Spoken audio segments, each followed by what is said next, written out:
آج کے بعد اپنی دعاؤں میں جہاں اور بہت کچھ مانگتے ہیں اللہ سے برکت بھی مانگیں. ہمارا مسئلہ اصل میں برکت نہ ہونا ہے. جب برکت آ جائے گی آپ دیکھیں سکون بھی ہوگا، اولاد بھی تابع دار ہوگی، بیوی بھی فرما بردار ہوگی، گھر کے اندر محبتیں بھی ہوں گی، الفتیں بھی ہوں گی، ہمارے سارے مسئلے آٹومیٹکلی حل ہو جائیں گے، ہر چیز ان آرڈر آ جائے گی. اعمال سے تو برکت بڑھتی ہے اور کچھ اعمال سے برکت گھٹتی بھی ہے، وہ بھی پتہ ہونا چاہیے. یہ نہ ہو کہ وہ عمل کرتے پھریں جو برکت ختم کر دیتے ہیں. تو برکت گھٹتی کس سے ہے؟ نمبر 1 بدنیتی سے گھٹتی ہے. جو بدنیت انسان ہوگا نا اس کی زندگی میں برکت نہیں ہوگی، برکت نہیں ہوگی اس کی زندگی میں. کئی ہوتے ہیں نا نیت کے کھوٹے، برا سوچنا، نیگیٹو تھنکنگ، بیوی کے بارے میں بھی نیگیٹو تھنکنگ، ماں باپ کے بارے میں بھی، دوستوں کے بارے میں بھی، دفتر میں کام کرتے ہیں وہاں نیگیٹو تھنکنگ. جو نیگیٹو تھنکنگ والا بندہ ہوگا نا اس کی زندگی میں کبھی برکت نہیں ہوگی. اللہ اکبر کبیرہ. ایک شعر یاد آ رہا ہے پنجابی کا، آپ حضرات کو ٹائم ہے؟ یہ آج آپ حضرات کو وہ شعر سناتا ہے، اس کا ترجمہ بھی ساتھ کر دے گا. ہمارے ہاں ایک بزرگ گزرے ہیں سلطان العارفین باہو سلطان رحمت اللہ علیہ. ان کے پنجابی کا کلام بہت معروف ہے.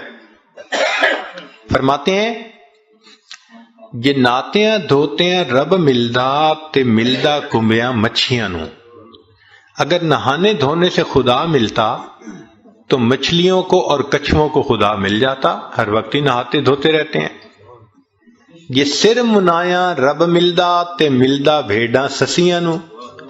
اگر سر منڈانے سے رب ملتا تو ایک بھیڑ کی قسم ہے، سر پہ بال نہیں ہوتے باقی پورے جسم پہ ہوتے ہیں، تو اس کا تو سر ویسے ہی منڈا ہوا ہوتا ہے، اس کو خدا مل جاتا.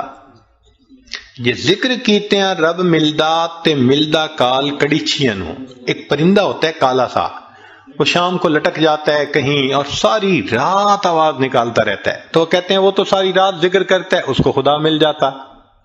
جے جتیاں ستیاں رب ملدا تے ملدا دانداں کھسیاں نو. پاک دامنی سے خدا ملتا تو جو خسی بیل ہوتا ہے وہ تو مادہ کی طرف آنکھ اٹھا کے بھی نہیں دیکھتا، اس کو بھی خدا مل جاتا. تو یہ باتیں کر کے فرماتے ہیں یہ ناتیاں دھوتے ہیں رب ملدا تے ملدا کمبیاں مچھیاں نو. یہ سر منایا رب ملدا تے ملدا بھیڑاں سسیاں نو. ذکر کیتے ہیں رب ملدا تے ملدا کال کڑیچیاں نو. اور جتیاں ستیاں رب ملدا تے ملدا دانداں کھسیاں نو. اور آخر پر فرماتے ہیں رب ملدا تے ملدا نیتاں اچھیاں نو. اللہ اگر ملتا ہے تو اللہ اچھی نیت والوں کو ملا کرتا. تو بھائی نیت اچھی ہوگی تو زندگی میں برکت ہوگی، اور نیت بری ہوگی تو زندگی میں بے برکتی ہوگی. کتنے لوگ ہیں شرکت کا کام کرتے ہیں اور اپنے شریک کا پیسہ ہتھیانے کی نیت کی ہوئی ہوتی ہے، داؤ لگا رہے ہوتے ہیں. کتنے کاروبار والے ہیں کسٹمر کو داؤ لگانے کی نیت کرتے ہیں. تو بھائی نیت ہی اچھی نہیں تو برکت کہاں سے آئے گی؟ تو بدنیتی سے برکت ختم ہو جاتی ہے. مولانا روم رحمت اللہ نے ایک واقعہ لکھا ہے، سن لیجئے ذرا، موقع کے مناسبت سے ہے. ایک بادشاہ تھا، اس نے گرمی کے موسم میں سفر کیا تو بہت تھکا ہوا تھا اور پیاسا تھا. اس کو اتنی پیاس تھی کہ لگتا تھا کہ میری جان چلی جائے گی. تو اس نے ایک انار کا باغ دیکھا، اتر پڑا، باغ کے مالک سے کہا کہ بھائی جاؤ کوئی انار کا جوس پلاؤ. وہ باغ کا مالک گیا اور جا کے ایک گلاس بڑا بھر کے لایا انار کے جوس کا. اس نے پیا، اتنا ٹیسٹی، اتنا مزیدار کہ بس مزہ آ گیا.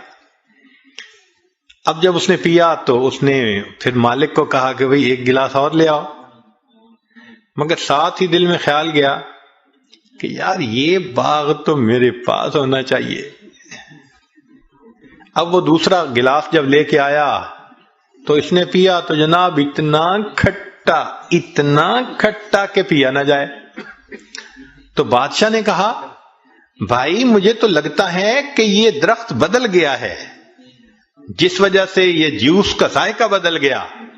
وہ بھی سمجھدار تھا، اس نے کہا بادشاہ سلامت، درخت نہیں بدلا، مجھے لگتا ہے آپ کی نیت بدل گئی ہے۔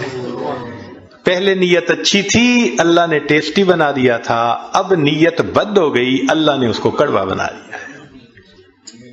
تو سب سے پہلی چیز جس سے برکت آتی ہے وہ نیک نیتی، اور جس سے بے برکتی ہوتی ہے وہ بد نیتی۔ اور دوسری چیز معصیت، گناہ جو ہے نا یہ برکتوں کے دروازے بند کر دیتے ہیں۔ اللہ تعالیٰ برکتوں کے دروازے کھولتے ہیں اور ہم گناہ کر کے ان دروازوں کو اپنے لیے بند کروا دیتے ہیں۔ جو گناہ کرتے ہیں وہ اتنی مقدار برکتوں کی بند کروا دیتا ہے۔ اگر ہم سوچیں تو ہم تو صبح سے شام تک برکتوں کے دروازے بند کروانے میں لگے ہوئے ہوتے ہیں، تو برکتیں کہاں سے آئیں؟ تو معصیت سے برکتوں کے دروازے بند ہوتے ہیں، نیکی سے برکتوں کے دروازے کھل جاتے ہیں۔ اس لیے قرآن پاک میں اللہ فرماتے ہیں کہ اگر تم نیک بنو گے لَأَكَلُوا مِن فَوْقِهِمْ وَمِن تَحْتِ أَرْجُلِهِمْ، ہم ان کو وہ نعمتیں کھلاتے جو آسمان سے اترتی ہیں، ان کی روحانی غذا بنتی، اور وہ نعمتیں کھلاتے جو پاؤں کے نیچے زمین سے نکلتی ہیں، ان کے لیے جسمانی غذا بن جاتی۔ تو معلوم ہوا کہ گناہ سے پھر برکتوں کے دروازے بند ہوتے ہیں۔ اور تیسری چیز بے پردگی، بد نظری، یہ بے برکتی کا سب سے بڑا گناہ ہے۔ یعنی گناہ تو بہت سارے ہیں، مگر بد نظری کو اور بے برکتی کو، بے پردگی کو، لہذا جو بے پردہ عورت ہوگی اس کی زندگی میں برکت نہیں ہوگی نہیں۔ رزق کی یا وہ بے برکت تو الگ، اس کا خامن ہی اس سے مطمئن نہیں ہوگا۔ آپ دیکھ لیں جتنی بے پردہ عورتیں ہوتی ہیں ان کے خامن ادھر ادھر بھاگ رہے ہوتے ہیں، کیوں؟ ان کو خود تسلی نہیں ہوتی، برکت اللہ ان سے نکال دیتے ہیں۔ اور باپردہ عورتیں ہوتی ہیں الحمدللہ، ایسا اللہ ان کی زندگی میں برکت ڈالتا ہے، ان کے خاوندوں کو سکون آ جاتا ہے، وہ نہیں ادھر ادھر جاتے، نہیں ادھر ادھر دیکھتے۔ تو بد نظری کرنے والے بندے کو سیٹسفیکشن نہیں ہوتی، بے پردے کرنے والے عورت سے اس کے میاں کو سیٹسفیکشن نہیں ہوتی۔ اس لیے پردہ اور نظر کی حفاظت برکت حاصل کرنے کے لیے یہ ضروری ہے۔ اگر ہم ان کو حاصل کر لیں تو اللہ رب العزت ہمیں برکت عطا فرمائیں گے۔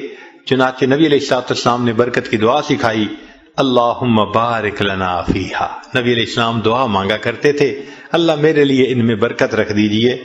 دعا ہے اللہ تعالیٰ زندگی میں بھی برکت عطا فرمائے، موت میں بھی برکت عطا فرمائے۔ فرمایا کہ جو آدمی 10 مرتبہ صبح و شام پڑھ لے اللہم بارک لنا فی الموت، بارک لنا فی الموت، اللہ تعالیٰ اس کو کلمے پہ موت عطا فرما دیتے ہیں۔ تو بھائی آج کے بعد اپنی دعاؤں میں جہاں اور بہت کچھ مانگتے ہیں اللہ سے برکت بھی مانگیں۔ ہمارا مسئلہ اصل میں برکت نہ ہونا ہے۔ جب برکت آ جائے گی آپ دیکھیں سکون بھی ہوگا، اولاد بھی تابع دار ہوگی، بیوی بھی فرما بردار ہوگی، گھر کے اندر محبتیں بھی ہوں گی، الفتیں بھی ہوں گی، ہمارے سارے مسئلے آٹومیٹکلی حل ہو جائیں گے، ہر چیز ان آرڈر آ جائے گی۔ اللہ تعالی ہمیں برکتوں بھری زندگی نصیب فرمائے۔ وآخر دعوانا ان الحمد للہ رب العالمین۔ واللہ ما طلعت شمس ولا غربت الا وانت فی قلبی ووسواسی